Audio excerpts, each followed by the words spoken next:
Cloison placo-plâtre, comment faire? Animation, image 3 dimensions. Ce type de cloisonnement est constitué d'une armature en acier galvanisé recouverte de plaques de plâtre.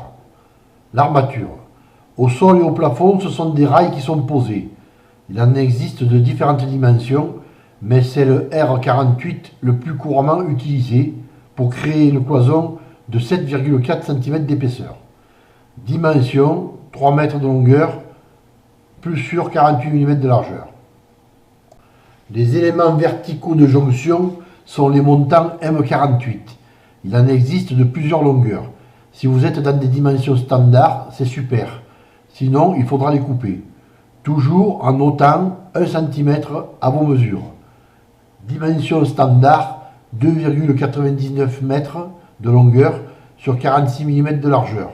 A noter qu'il comporte des trous permettant de passer des gaines électriques. L'habillement. Plaque de plâtre BA13. Comme les montants, elles existent en diverses dimensions, mais aussi de plusieurs catégories spécifiques. Ainsi, les normales seront de couleur blanche. Les hydrofuges, barrières anti-humidité, seront de couleur verte. Les placo-flammes, haute résistance au feu, seront de couleur rose, etc. Dimension standard, longueur 2,60 m sur 1,20 m sur 13 mm, bord aminci. Dans cet article, nous allons aborder le cas de la création de deux locaux destinés l'un à une salle de bain, l'autre à un WC. Mais cela peut s'appliquer à n'importe quel autre projet. Je vais donc vous démontrer comment personnellement je procède. Je commence donc par faire un croquis avec les cotes globales des petits locaux à créer. Je trace au sol à l'aide d'un cordex toutes ces mesures. Aidé d'une règle et d'un niveau à bulle, je trace ces mesures sur les murs et au plafond. Si vous avez un niveau laser, c'est encore mieux. Les ouvertures seront des blocs-portes en bois aux dimensions figurant sur ce croquis. Je vais maintenant tracer l'emplacement de mes rails au sol et au plafond. Pour cela, j'utilise un petit morceau de plaque de plâtre de 13 mm d'épaisseur. En procédant ainsi, j'aurai l'emplacement exact de mes rails. Lorsque j'ai tout tracé, je commence la mise en place des rails au sol. Pour cela, je vais utiliser des chevilles à frapper de 6 mm de diamètre. Je présente le rail et je perce tous les 50 à 60 cm environ. Puis je le fixe. Comme son nom l'indique, la cheville à frapper est très pratique, car en 2 coups de marteau, elle est en place.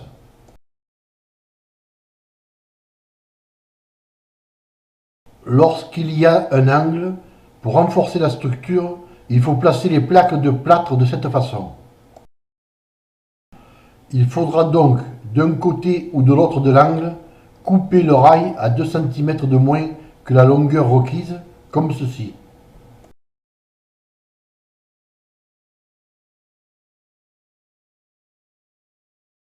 Pour la fixation des rails au mur et au plafond, si ceux-ci sont en matériaux durs, c'est la même procédure. S'ils sont en placo-plâtre, il faut prendre quelques précautions et fixer les rails comme cela. Je place maintenant les montants verticaux. Je trace sur les rails, sol et plafond, un repère tous les 60 cm. Pour les mettre en place, je les insère dans le rail et je tourne un quart de tour dans le sens désiré. À chaque marque, tous les 60 cm donc, je mets en place 2 montants côte à côte en sens opposé.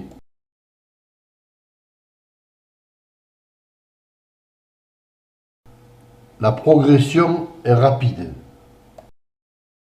Lorsque tous les montants sont en place, j'installe les plaques de plâtre.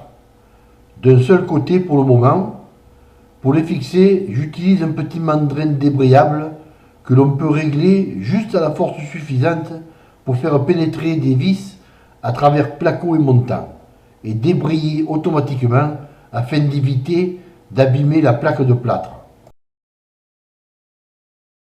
En ce qui me concerne, je fixe les plaques de plâtre par 8 vis placo-plâtre sur chaque côté et au milieu, en respectant l'emplacement des rails. 24 vis par plaque, certains en utilisent moins.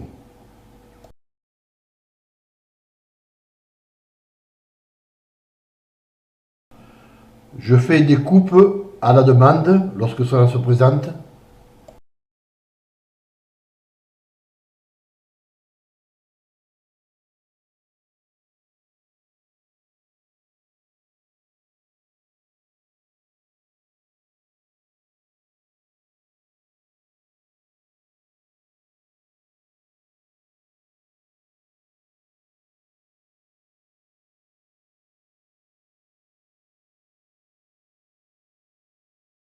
Je mets ensuite en place les blocs-portes que je fixe à travers les montants avec une bonne douzaine de vis.